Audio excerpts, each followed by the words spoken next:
The chipped paint on Mrs. Albright's wrought iron gate was a new shade of indigo, not the original navy blue. Lena Petrova's mind registered it instantly, an infinitesimal shift in the familiar urban tapestry. It was a detail no one else would notice, but Lena saw everything. Her mind was a living map, every detail meticulously recorded. But for what purpose? Each morning, the rhythm of her route through Manhattan's wealthiest enclaves unfolded with perfect, almost excruciating clarity. A new scratch on Mr. Harrison's polished brass knocker, time-stamped in her memory to 7:17 a.m. The precise moment Mrs. Rodriguez's morning paper landed on her porch, 6:02 a.m., Tuesday, delivered by a different, shorter man than Monday. The vibrant crimson of the camellias outside the Sterling residence now fully bloomed, a detail noted down to the last petal count. She processed it all. The faint scent of expensive coffee from an open window, the precise angle of a garden gnome, the shift in a doorman's uniform. Her memory wasn't just photographic. It was a vast, searchable database of the mundane, a silent symphony of forgotten details, played out against the backdrop of lives far grander than her own. She once dreamed of charting unknown territories, now she navigated the familiar paths of others' lives. Evening found Lena in her small, cluttered Queens apartment, the faint scent of dog lingering despite her best efforts.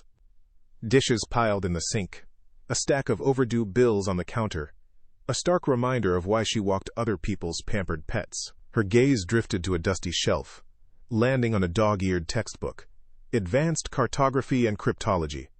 A relic from a past life, a forgotten ambition at the University of Kiev, before her father's illness and the crushing weight of medical debt had pulled her across an ocean. She had once seen patterns in complex algorithms, not just in the daily habits of millionaires. A wistful sigh escaped her lips. The city outside buzzed with 1,000 untold stories, but her own felt stuck, a loop of predictable paths. It wasn't just watching a dog walker. He was waiting for something only she possessed. Later that morning, as Lena guided a particularly excitable poodle named Muffin through Central Park, she felt a familiar prickle of awareness. On a quiet bench overlooking her usual path sat a man. He was dressed in an impeccably tailored dark suit, with a crisp white shirt, no tie, and an air of quiet authority. He nursed a single black coffee, its ceramic mug incongruous with his otherwise severe presence. Lena had first noticed him 3 days ago. He wasn't on his phone, wasn't reading. He was just watching. His eyes, a piercing, almost unnerving shade of gray, tracked her every movement, every interaction with her canine charges. It wasn't creepy, not exactly. It was analytical, like a hawk observing its prey, or a professor studying a complex experiment. Who was he, and why did he watch her with such quiet, unwavering intensity?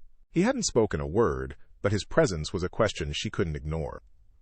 As the late afternoon sun cast long shadows across the manicured lawns, Lena finished her last walk of the day, securing the leash of a grumpy bulldog named Winston to his owner's ornate lamppost. She glanced down the quiet street, a familiar habit born of her hyper-observational nature. There it was. A sleek black Mercedes-Benz sedan, moving slowly, deliberately, past her. Behind the tinted window, she caught a glimpse of the man from the park, Director Thorne. His eyes, still fixed on her, held a flicker of something she couldn't decipher. Approval? Expectation? He didn't stop, didn't wave, didn't leave a note. Just that lingering, potent gaze. Lena felt a tremor of unease, a strange sense of anticipation. This mundane Tuesday, she realized, might not be as mundane as it seemed. The rhythmic hum of the city had long settled into its nightly drone when a sharp, insistent knock echoed through Lena's small apartment. Her heart leaped. No one ever knocked. Deliveries came to the lobby. Friends texted first.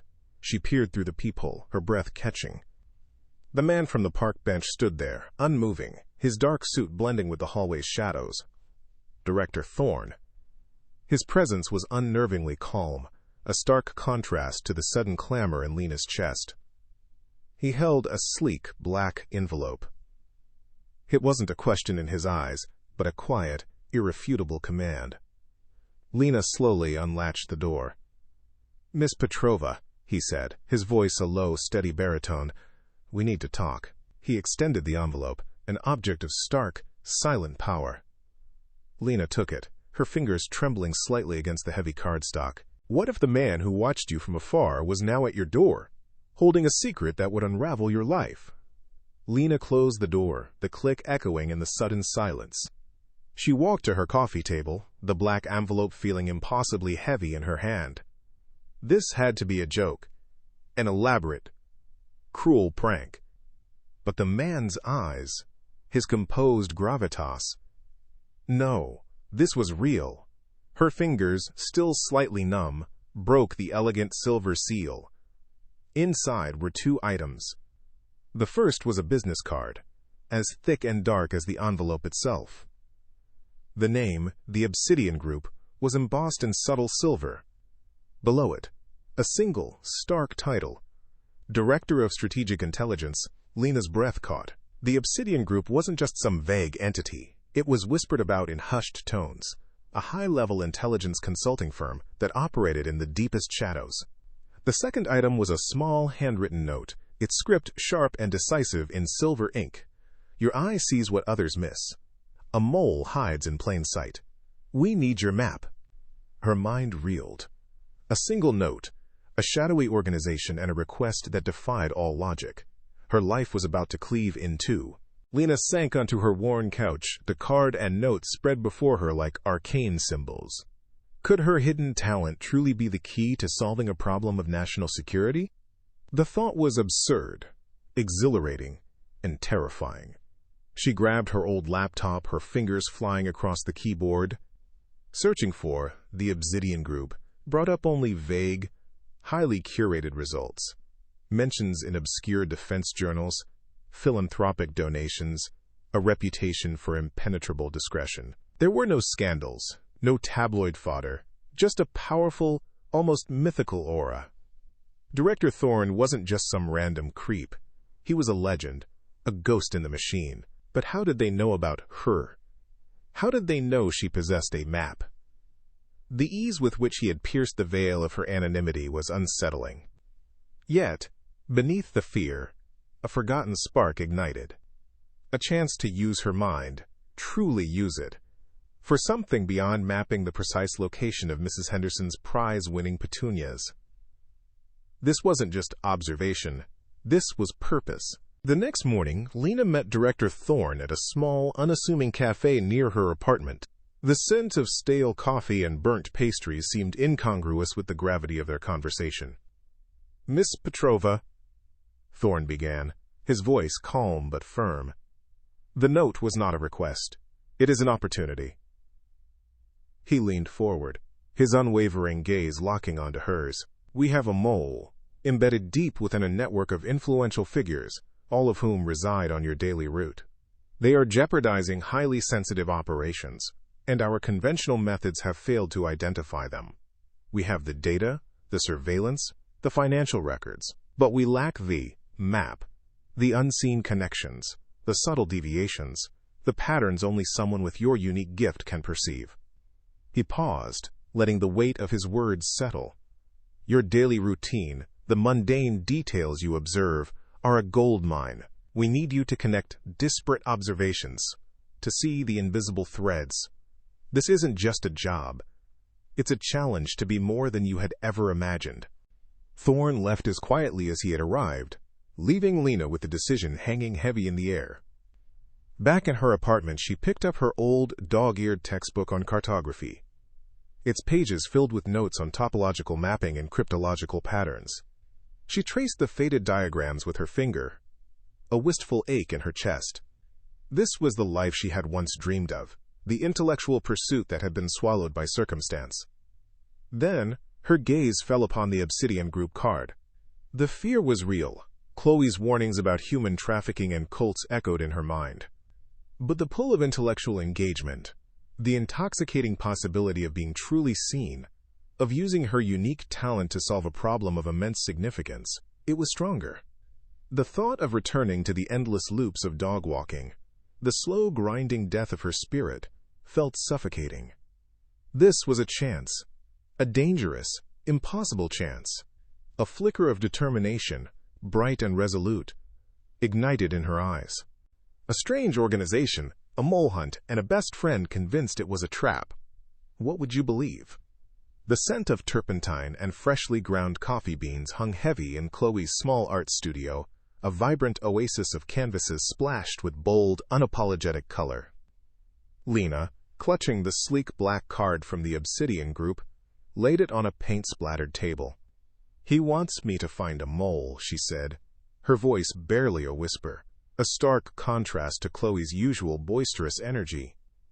Chloe, a whirlwind of creative chaos, stopped mid-stroke, her brush suspended above a half-finished portrait.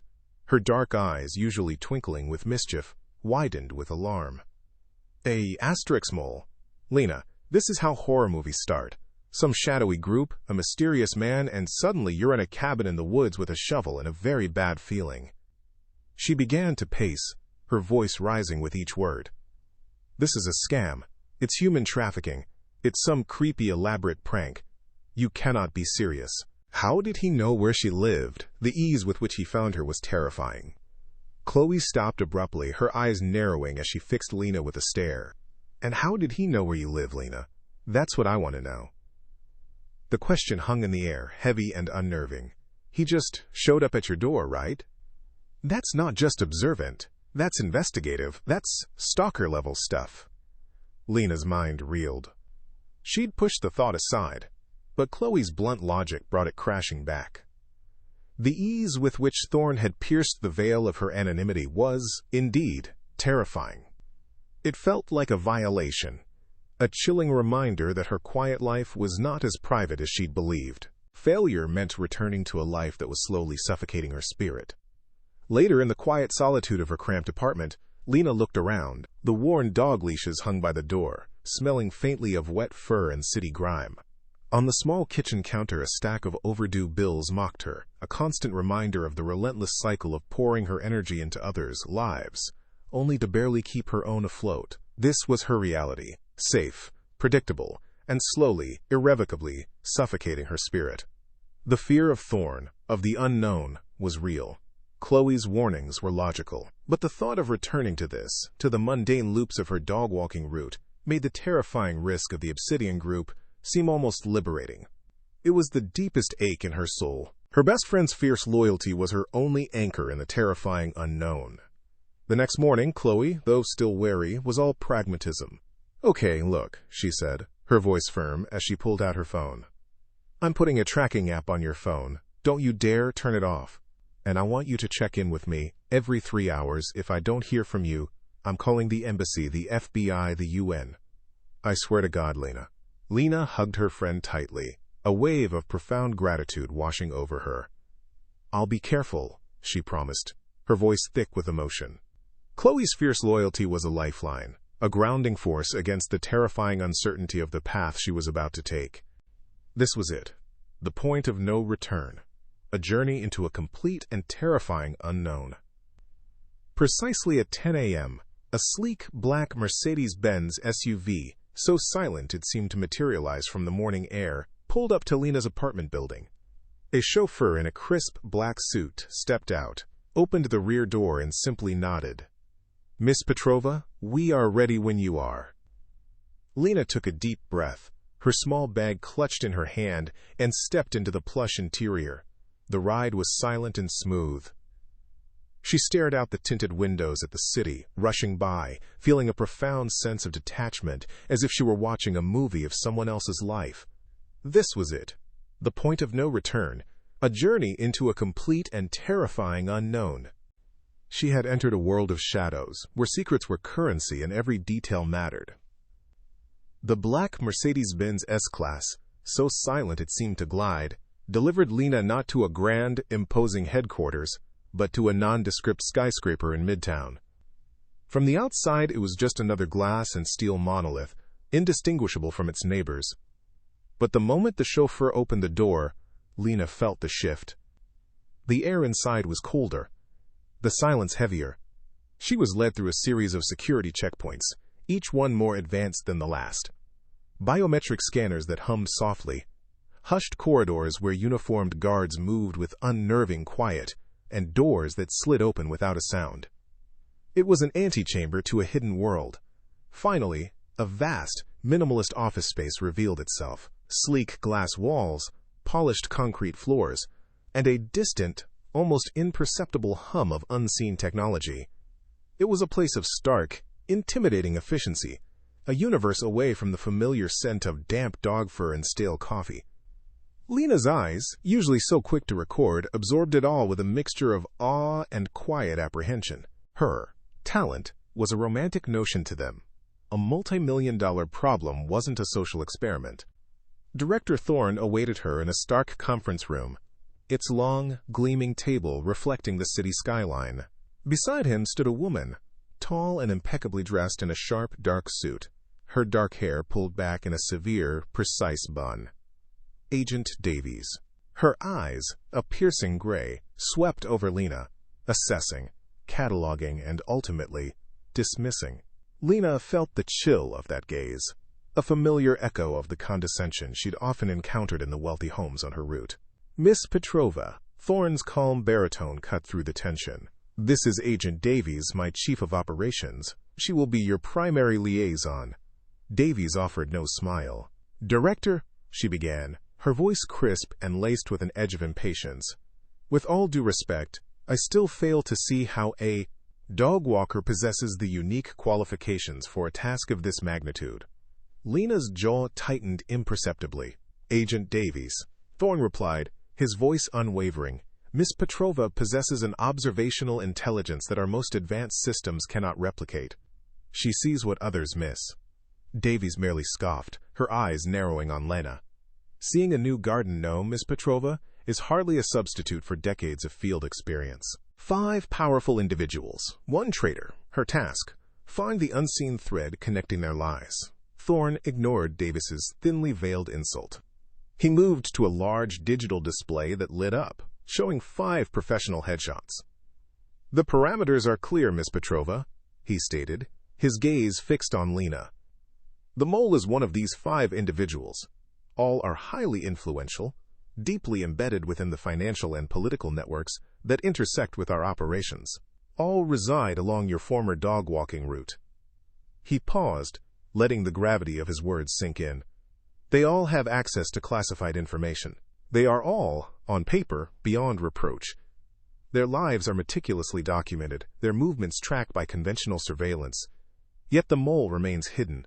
They are cunning, precise, and have leveraged their seemingly innocuous routines to operate undetected. Images of opulent homes, familiar to Lena, flashed across the screen behind each profile. Your mission is to identify which one of them is selling out their country, using the map in your mind to expose the one detail that doesn't fit. A heavy silence settled in the room, filled only by the hum of the display and the weight of the impossible task. She couldn't compete on their turf. Her strength was seeing the human story behind the data. Lena was escorted to a small temporary office. It was minimalist, functional, equipped with a top-of-the-line workstation. Agent Davies entered a moment later, dropping several thick binders onto the desk with a thud. These are the surveillance reports, financial records, and intel profiles for all 5 suspects, Davies said, her tone devoid of warmth. Everything our teams have gathered over the last 6 months. Start here. Lena picked up a binder, flipping through pages dense with data, timestamps, and redacted information. This is incomplete, she stated, her voice quiet but firm, a subtle Eastern European lilt coloring her words. Davies raised an eyebrow. Incomplete? That's hundreds of man-hours of analysis. It's filtered.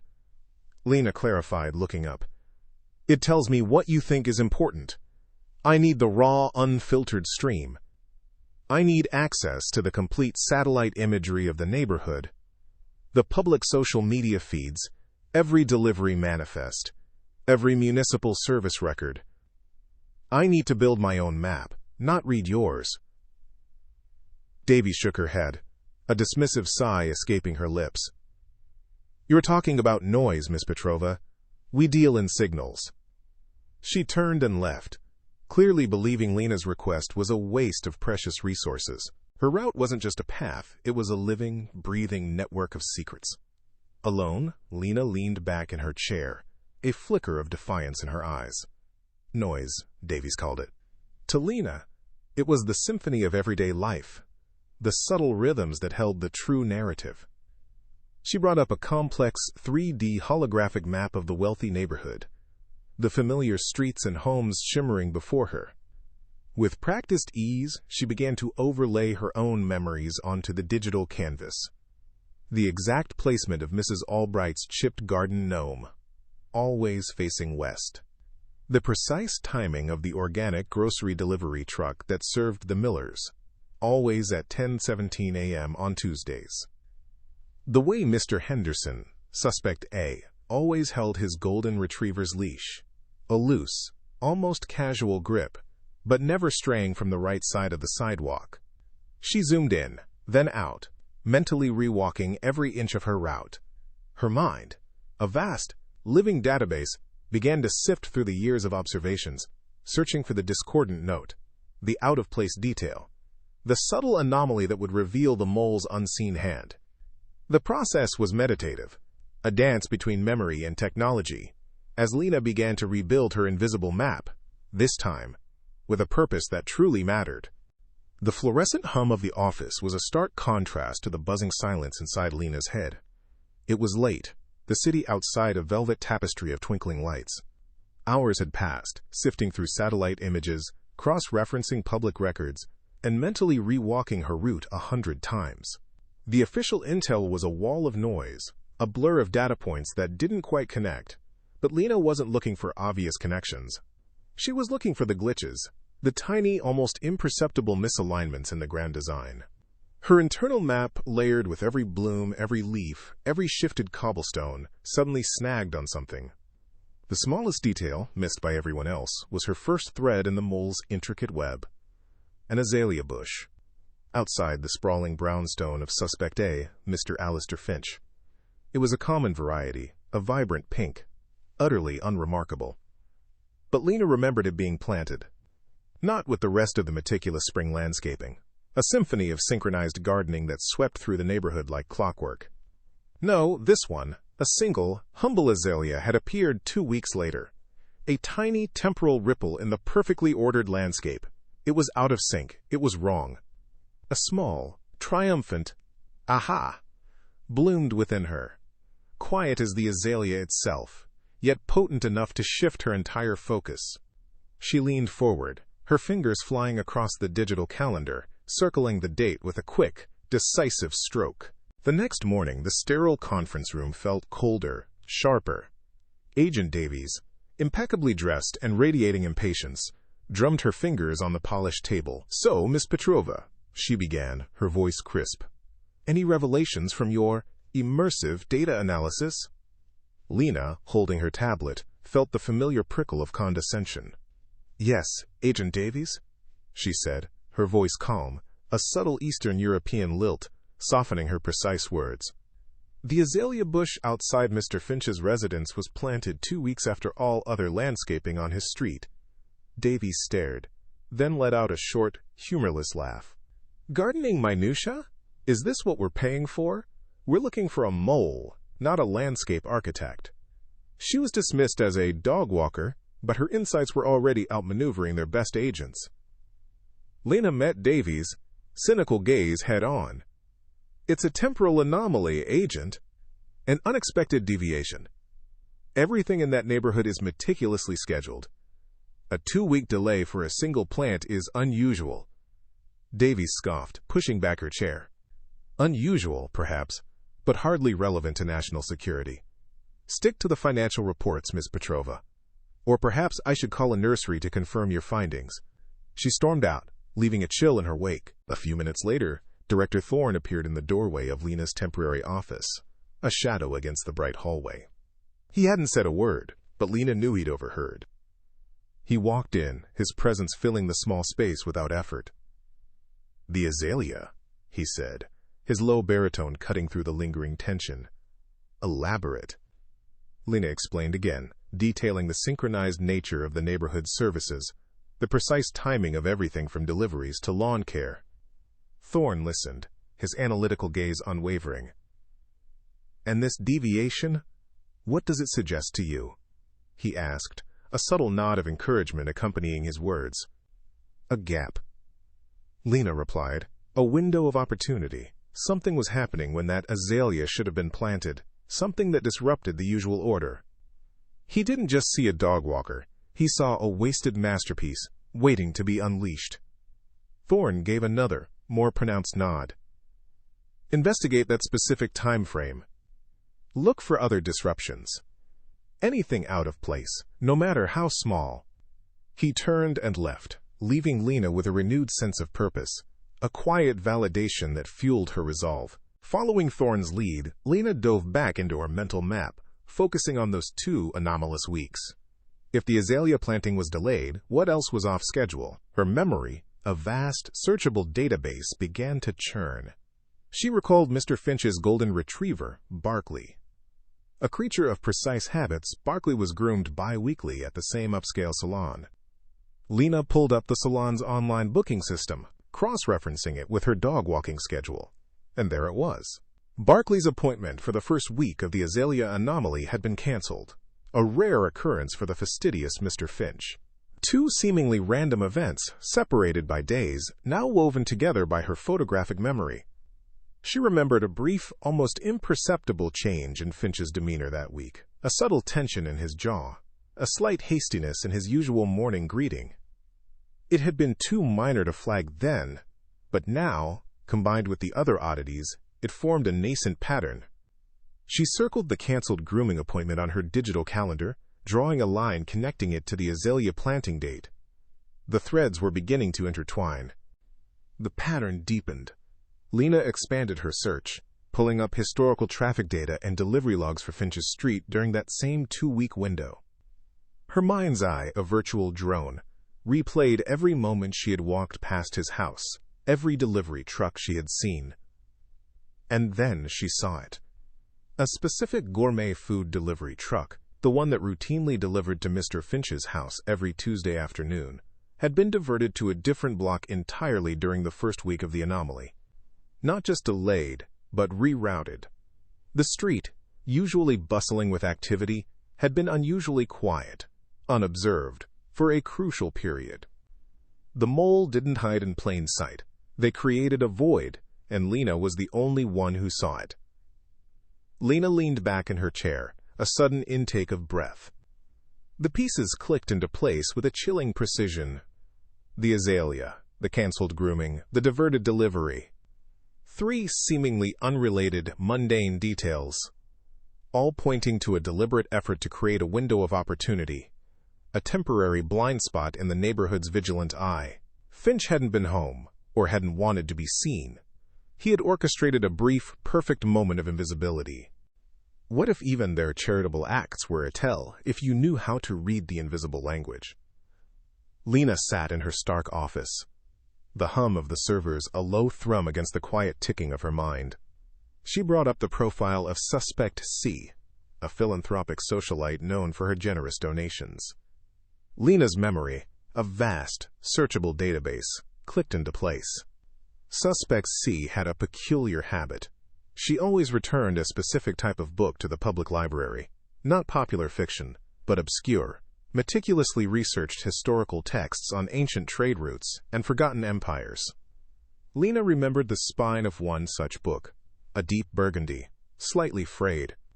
Now, cross-referencing this with public records, she found a recent, anonymous donation of a collection of rare, similar historical texts to a local university. The timing, the specificity of the genre, the anonymity, it was a pattern. Not a direct link, perhaps, but another thread in the tapestry of their lives, a detail missed by algorithms, but not by Lena's living map. She highlighted the connection on her screen, a thoughtful frown creasing her brow. The smallest deviation from routine could hide the biggest secret. Next, Lena turned her focus to Suspect B, a high-powered executive known for her rigid fitness regimen. Every morning, without fail, Suspect B jogged the same 5-mile loop through the park adjacent to her sprawling estate. Lena had seen her hundreds of times, her pace unwavering, her expression focused.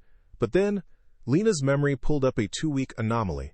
For a fortnight, Suspect B had altered her route, making a wide detour around a specific stretch of park that had been undergoing minor, temporary construction. A few cones, a small trench. It was a negligible inconvenience, barely noticed by anyone else. Yet Lena remembered Suspect B's unwavering dedication to her route. Why deviate for such a minor obstruction?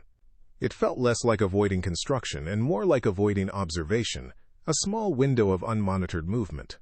Lena marked the altered route on her digital map, a new piece clicking into her mental puzzle. A garden gnome. A child's toy was perhaps a silent messenger in a deadly game. Lena shifted her gaze to Suspect D, a retired diplomat whose pristine garden was a landmark on her dog-walking route.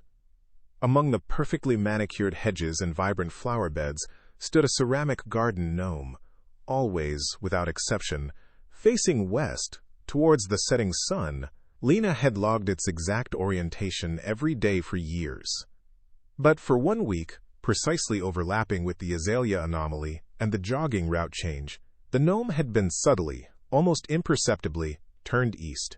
A detail so trivial, so easily dismissed as a child's prank or a landscaping accident, that no one would have ever thought twice. But Lena's mind, trained to observe the immutable and the mutable, had logged it. A chill snaked down her spine. This wasn't random. This was a signal, a micro change in a micro world. A silent flag waved for eyes meant to see it.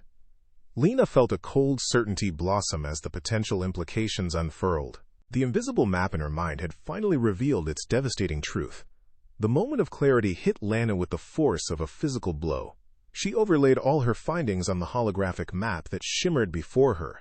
The azalea/dog/delivery anomalies for Suspect A, indicating a specific period of heightened clandestine activity. The obscure book donations linked to Suspect C. The inexplicable jogging route deviation for Suspect B. The subtly rotated garden gnome at Suspect D's house. She zoomed in on the timeline, watching the patterns ebb and flow, intersect and diverge.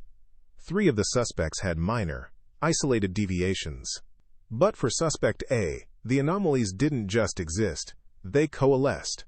The azalea planting, the canceled dog grooming, the diverted delivery truck. They didn't just happen around Suspect A. They created a perfectly orchestrated void of observation for Suspect A during a critical time. Only Suspect A's pattern was a deliberate, consistent tapestry of deception. The mole, she realized with a cold certainty, was Suspect A. She had found the foundation, something their team of experts had failed to see. Director Thorne's private office felt smaller than usual as Lena stood before him and Agent Davies, the holographic map of her deductions glowing softly between them. Davies, arms crossed, wore a familiar sneer of skepticism. "Another gardening update, Miss Petrova?" she scoffed. Lena ignored her. Her voice, calm and precise, filled the room. "Agent Davies, Director Thorne." She began, her gaze unwavering. "I believe I have identified your mole, Suspect A." She laid out her case, detail by calm detail. The azalea planted 2 weeks late, obscuring a new camera angle. The canceled dog grooming, ensuring no unexpected visitors. The diverted delivery truck, guaranteeing a clear, unobserved window. She connected each seemingly disparate mundane observation into an irrefutable timeline of clandestine activity, a hidden narrative only she had seen.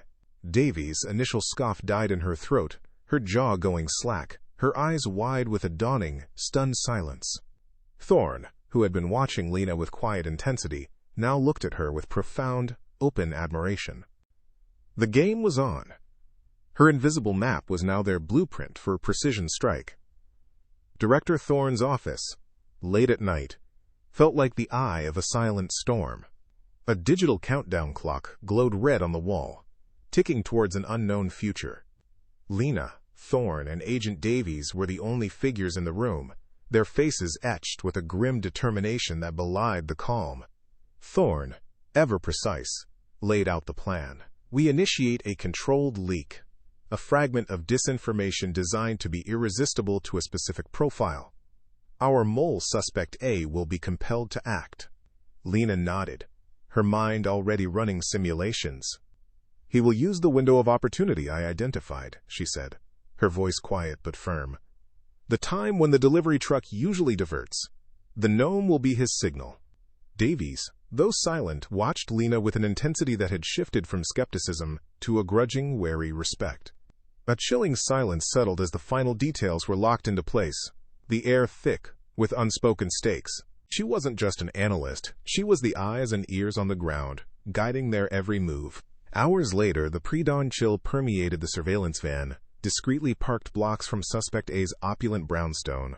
Multiple monitors glowed, displaying a grid of thermal imaging, satellite feeds, and drone camera views. Lena sat beside Davies, a headset on, her fingers hovering over a touchscreen that displayed a detailed topographical map of the neighborhood. Drone 1, hold position above the oak tree. The overgrown branches provide a blind spot from street level. Ground Team 3, position at the corner of Cedar and Elm, near the blue recycling bins, the one that always has the broken lid. His housekeeper usually puts it out late. Her rapid-fire instructions were precise, confident, rooted in 1,000 dog walks, 1,000 observed details. Davies, initially stiff, found herself leaning in, her eyes flicking from Lena's focused profile to the screens, a flicker of genuine surprise softening her hardened features. The smallest detail, dismissed by all, was the key to unlocking their greatest secret. The minutes crawled, each tick of the clock amplifying the tension. Then, on one of the drone feeds, a shadow detached itself from Suspect A's front door. He was in his usual jogging attire, moving with a practiced, casual air. But Lena knew better. Her eyes were fixed on the small patch of garden. As he, stretched by the azalea bush, the one planted 2 weeks late, his hand moved, almost imperceptibly, to the garden gnome. He adjusted its position, turning it a fraction of an inch to the east. Lena's breath caught. "There it is," she whispered, the words barely audible above the hum of the equipment. Davies stared at the screen, then at Lena, her mouth ajar, stunned into silence. It was exactly as Lena had predicted, the mundane object now a damning testament. The mole had taken the bait. The invisible map had led them to their target, proving that true intelligence lies beyond the obvious. "Go, go, go!" a voice crackled over the comms. The tactical team, a blur of dark uniforms, moved with swift, silent precision, converging on Suspect A's property. On the main monitor, the scene unfolded in stark, undeniable clarity. The front door breached, the mole, caught entirely by surprise, apprehended without incident. Lena watched with a strange mixture of profound relief and an almost academic detachment, as if witnessing a complex equation finally resolve. The weight of the world, for a moment, seemed to lift. Davies, her face a canvas of disbelief slowly morphing into something akin to awe, turned to Lena. She didn't speak, but her eyes, usually so guarded, conveyed a message clearer than any words. A deep, profound respect. From skeptic to believer, her quiet competence had earned the respect of the most hardened operative. The surveillance van, its mission accomplished, pulled away from the now secured street, driving into the soft gray light of dawn. Lena leaned back, the adrenaline slowly receding, replaced by a quiet satisfaction. Davies cleared her throat, her voice still rough, but softer than Lena had ever heard it. "Petrova," she began, the name sounding foreign on her tongue. You have an unconventional genius." It wasn't flowery, it wasn't a gushing compliment. But from Agent Davies, it was a profound acknowledgement. Lena simply smiled. A small, genuine curve of her lips. She didn't need grand pronouncements. She knew she had earned it. Looking out at the city, at the familiar streets that were no longer just paths but a network of decoded secrets, Lena felt a new sense of belonging, a quiet triumph in her soul. Her hidden talent had saved lives, but at what cost to her own quiet world? The next morning, Lena sat in the temporary office Thorne had assigned her, the stark white walls feeling colder than usual. On her sleek, transparent tablet, a news headline screamed, "High-level arrest in national security breach." The details were sparse, deliberately vague, but Lena knew. She knew the name they couldn't print, the address they wouldn't reveal. She had pointed the way. The face of Suspect A, a man she had observed for months through the lens of her routine, flashed in her mind. He had been a regular, a man who always bought the same newspaper, whose dog had a peculiar limp. Now, he was a traitor. The weight of that knowledge, the stark reality of her intervention, settled heavily in her chest. It wasn't just observation anymore. It was consequence, her oldest friend, her anchor in a world that was rapidly changing. Later that day, Lena called Chloe. "Hey," she said, her voice a little softer than usual. "How are things?" "Lena, thank God! I've been calling. Are you okay? Where are you? The news! It's insane. What happened?" Chloe's voice, a rapid-fire stream of worry, was a familiar comfort. "I'm fine, Chloe. Better than fine. My project, it was a success, a big one." Lena chose her words carefully, knowing Chloe would read between the lines. A beat of silence. A success? So the weird billionaire wasn't a human trafficker after all? Chloe's relief was palpable, laced with her usual sarcasm. Just a very well-connected individual who saw your genius? Lena chuckled softly. Something like that. But look, I still can't say much. Just that I'm safe. And I'm needed. Needed? Chloe repeated, a hint of awe in her voice. Just be careful, Lena. Keep that tracker on. And call me. Always call me. I will, Lena promised, a small, genuine smile touching her lips. Chloe's fierce loyalty was a quiet strength she hadn't realized she needed so much. A new life, a salary that would solve any debt, and a career that utilized her actual talents. It was everything. Director Thorne summoned her to his private office. The room was expansive, minimalist, with a panoramic view of the city that seemed to dwarf her previous life. He stood by the window, his back to her, before turning slowly. "Miss Petrova," he began, his voice a calm, low baritone, "you exceeded all expectations. Your insights were, to put it mildly, invaluable." He gestured to a sleek document on his desk. "We want you to stay. Permanently. Director of Observational Intelligence. A generous salary. A housing allowance in Manhattan. All the resources you need to develop your unique methodologies." Lena stared at the document, then at Thorne's unwavering gaze. The words swam before her eyes. It was an offer that was beyond comprehension. A lifeline. Not just a solvency, but to a life she thought was lost forever. A career that utilized her actual talents. The phrase echoed in her mind. A powerful siren song. This was it. The culmination of the impossible dream. She had rebuilt a bridge to her own forgotten self. Now, she wouldn't just accept. She would demand her true worth. Later, back in her temporary office, Lena held the formal job offer. It was a gift. A truly incredible one. Her old apartment, the dog-walking routes, the stack of bills, all of it could vanish overnight. She could finally breathe. But as she read the title again, Director of Observational Intelligence, a strange unease stirred within her. She wasn't just a discovery, a talent Thorne had unearthed. She had come on something. She had taken disparate observations, applied her unique mental architecture, and constructed a map where none had existed. She didn't want to be merely a well-paid accessory to his empire. She wanted to be a partner, a builder of the future. The fear was real, the security of the offer enticing, but the pull of something more, the intoxicating possibility of defining her own role, was stronger. She didn't want a gift. She wanted a chance to build something herself. Lena pushed the job offer aside. She pulled up a blank document on her tablet, her fingers flying across the screen. She began to sketch, first a unit, then a division, then an entire operational structure. A geospatial intelligence unit. A team dedicated to integrating her observational methods with advanced satellite imagery, AI-driven pattern recognition, and real-time data feeds. She saw it clearly, a new frontier in intelligence, built on the very principles she had proven. She would lead it. She would not just observe, she would innovate. Her mind, once a living map of trivial details, now charted a course for a future she would design. She stood, a new fire in her eyes. She was ready. The dog walker who saw everything was now negotiating equity with a shadowy intelligence director. Lena stood before Director Thorne, the formal offer for Director of Observational Intelligence, lying on his polished desk, a beacon of her new future. But something had shifted inside her.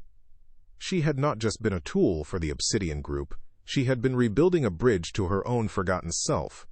"Thank you, Director," she began, her voice steady, carrying a newfound weight. "It's an incredible offer, but I have a counterproposal." Thorne's analytical gaze, usually unreadable, flickered with a hint of surprise. A silent invitation to continue. "I don't want this job as a gift," Lena explained, her hands clasped, but her posture radiating quiet power. "And I don't want to be merely a discovered talent. I want you to invest in me, not as an employee you found, but as a partner you value." She took a breath, summoning every ounce of confidence she had gained. "I want to lead a new geospatial intelligence unit. Give me a budget and a team, and I want a performance-based contract. If I succeed in establishing this unit and proving its value in 2 years, I get a stake in its success. A small one, but a real one." The silence in the room was thick, heavy with the audacity of her demand. Thorne stared at her, his expression a mixture of disbelief and something akin to amusement. A college dropout dog walker, now negotiating equity and leadership for a new department within his top-secret organization. It was unthinkable, yet undeniably impressive. A soft laugh, a sound Lena had never heard from him before, escaped his lips. It wasn't derisive. It was a sound of genuine, profound admiration. His face, usually a mask of calm intensity, transformed, a rare, brilliant smile touching his lips. "A dog walker who saw everything is now negotiating a stake in a new intelligence unit with me," he said, shaking his head, a genuine warmth in his eyes. "I knew my instincts were right about you, Lena Petrova. I just had no idea how right." He leaned forward, his gaze locking onto hers, no longer analytical but proud. "You want to build something yourself, not just be a well-paid accessory to our empire." He extended his hand across the desk, a gesture of partnership, not just acceptance. "You have a deal, Miss Petrova. Welcome to the Obsidian Group." Lena met his gaze, a current of electricity passing between them as her hand met his. It wasn't just a handshake, it was a contract. It was the closing of one chapter of her life, the invisible, overlooked life, and the explosive beginning of another. "Thank you, Director," she said, her voice resonant with a quiet triumph. The title felt right, tasted like purpose. She was no longer just Lena, the dog walker who remembered everything. She was a woman who had found her voice, defined her worth, and charted her own undeniable path. She was finally, truly home. Months later, Lena stood in her new, state-of-the-art office within the Obsidian Group, a panoramic view of the glittering city spread out below her. Her geospatial intelligence unit was a hive of quiet activity. Before a massive digital map of Manhattan, glowing with intricate data overlays, she briefed her team. "The latest anomaly is a series of subtle changes in delivery patterns along the Upper West Side," Lena explained, her voice confident, commanding. "Agent Chen, cross-reference this with public utility maintenance schedules. Agent Miller, I need a deep dive into local community board meeting minutes for any unusual proposals in that quadrant." Her team, sharp and dedicated, nodded, already moving to execute her instructions. She commanded the room, a natural leader. The glowing city map before her was no longer a silent burden of forgotten details, but a living, breathing network of information, meticulously organized, waiting for her unique mind to unlock its secrets. Lena's story isn't just about a lucky break. It's a powerful reminder that the person you are right now, in whatever job you're working, is not the final chapter. Your hidden talents, your forgotten passions, the skills you think no one sees, they have immense value. It was a single moment of quiet observation and a relentless memory that changed Lena's life. But it was her courage to step into the unknown, her intelligence to see the real problem, and her confidence to demand her true worth that secured her future. What hidden talent do you have that the world just hasn't seen yet? What would you have done if you found that black envelope? If this story inspired you or made you think, please give this video a thumbs up. It truly helps us bring more stories like this to you. Don't forget to subscribe and hit the notification bell so you never miss an incredible journey. And share this video with someone who needs to be reminded that their big break might be just one customer, one conversation, or one moment of courage away. Thank you for listening.